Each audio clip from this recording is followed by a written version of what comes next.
In this video, we'll be covering the perpendicular bisector locus. So, a perpendicular bisector is a line that goes at 90 degrees between the middle of 2 points. So let's have 2 points as a Cartesian example. So we've got point 1, which can equal 3, 1. And we're going to have point 2, that equals 5, 3. So, the perpendicular between these lines will go at a perpendicular angle, which means 90 degrees opposite of the midpoint between these two lines. So let's first find the gradient between these two lines, and then the perpendicular gradient will be the gradient of the perpendicular bisector. So the gradient between these two lines will be equal to rise over run.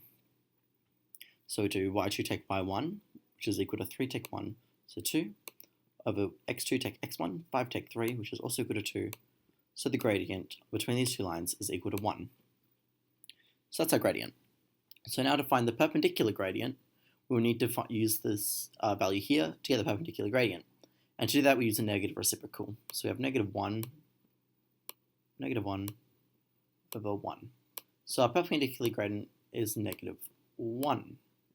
Now, we need to find at what point this will create the perpendicular bisector. So to do this, let's quickly create a small graph here. So we have our x and y axis, and we have points 3, 1, which should be somewhere around here, and 5, 3, which should be somewhere around here. So we know our gradient is negative 1, so we have y equals negative 1x, or just negative x, plus c, because we don't know what the y-intercept of this perpendicular bisector is. We know it's going to go somewhere through here. We're not sure quite exactly where it will be. So to find c, we just need to sub in a point. And we know at one point that will be on this line will be the midpoint between these two, as that's where the perpendicular bisector cuts through. So to find that midpoint, we just do the average, we find the midpoint between the x and the y values. So we can do this for the x value, which would be 5 plus 3, which is equal to 8, over 2, and that's our x value, and our y value would be equal to 3 plus 1, oh, don't know why I've written it like this, but that's fine, 3 plus 1 over 2. So our midpoint will be equal to 4, 2. All good. So now we can sub this back into this equation over here. So y equals 2, negative x, so negative 4, plus c. And from that we can clearly see that c equals 6. So the equation of our perpendicular bisector here is 6. So now what we can do is we have this equation here. So this is our perpendicular bisector. So now we need to represent this. Yeah, so y equals negative x plus 6. So now we need to represent this with complex numbers. So what we can do here is use moduluses, the modulus. So what we're going to do is take these 2 points, originally P1 and P2, which are 3, 1 and 5, 3, and define them as z. We'll go over here to do this. Right, so z1, and these are complex numbers, so they'll be in terms of imaginary and real instead of x and y. Imaginary, so the real will be 3 along the real axis, and then 1 along the imaginary axis, which is I. Will be telling I, and because it's just one up, that's just one I or I. There we are, cool. And then Z2 will be the same thing. Z2 will be the same thing.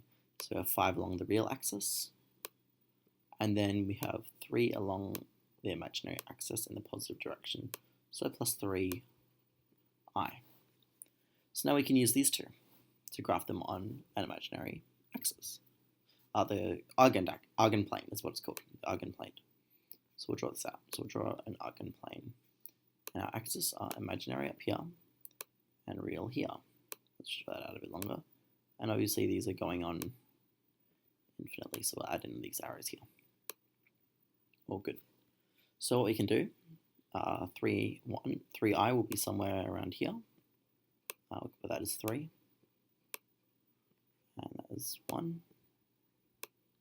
And then 5 plus 3i will be somewhere out here as 5 and 3. Go for that. Oh, that's a bit big, but oh well, who cares? So we've got these 2 points plotted. So what we can do is define our locus. We've got these 2 points, C1 and C2. We can define this locus, step 1, define these locus as Z. Locus is Z. So what we can do is use modulus to define the distance between our locus and these 2 points. So we can do Z minus C1 equals modulus of Z minus C2.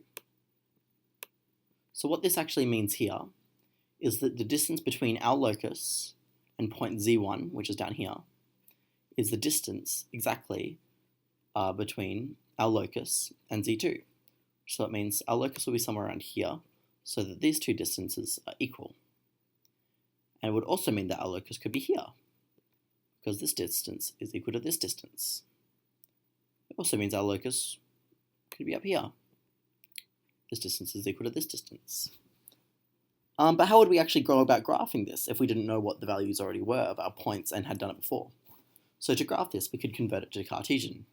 So what we can do is define Z as x plus yi. Okay, so that's how we define Z, sorry. Define Z as x plus y. And then we know what Z1 and Z2 are, so we can go over here. And what we can do is we can use sub in all of our values from before. So our Z1, Z2, and Z. So we'll sub this all in, and this is quite a lengthy process. So we've got x plus yi minus 3 plus I equals distance between x plus yi, x plus yi over here, minus C2, so that's 5 plus 3i. That's all good. So now what a modulus actually means is the square root of these things squared. So what we can do first is group them to make things easier. So we'll have our real x minus 3 plus our imaginary. Oh, let me just get rid of that. Imaginary plus our imaginary, sorry. Plus imaginary of, oh, where are we? Y plus, not plus, y minus 1. Y minus 1. Same thing on the other side. Equals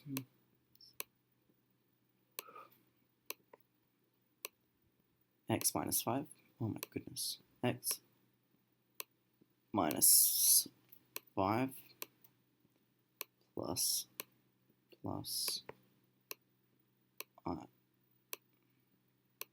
I outside of y minus 3. So 3. So now we can expand all of this. So what we do, this is equal to the square root of x minus 3 squared plus y minus 1 squared is equal to the square root of x minus 5 squared plus y minus 3 squared. So I'll write all that out. Root of x minus 3 squared plus y. I don't know why that's happened. Minus 1 squared, and the I just disappears here, by the way, equals the square root of x minus 5 squared, and that plus y minus 3 squared. And the square roots can just cancel, so we'll just expand it. So we've got x squared minus 6x plus 9 plus y squared minus 2y plus 1 equals, same thing on the other side, x squared minus 10x plus 25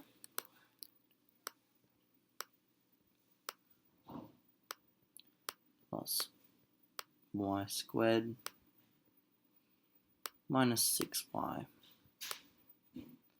plus 9. Now we can go and cancel like terms. Cancel these x squareds. There's the other one there. Cancel the y squareds. And then by luck we can cancel these 9s. Oh, not sure what's in there. Cancel that 9 there. And then what we can do here is we'll now move all the terms to one side. So we can move this 6y over here. So we then have 4y, because negative 6y minus 2y equals 4y. Move that negative 6 over there, so we have negative 4x. Negative 4x. And then move that 1 over there, so that's plus 24. 24. Divide it by 4, y equals negative x plus 6. And that's how that's all transformed. So you can see that this equation now matches the original equation that we had over here. These two match. And once again, to demonstrate, this literally here just means that the distance between any point on this line is equal to the distance between this and this, 3 and I, and 5 and 3i. So once again, our locus could be in here, and this line will be equal to this line. Same thing here, this line is equal to this line, and this line will be equal to this line. And they're all on the locus here. It goes through there. And that's how that works. So this here is the locus of a perpendicular bisector.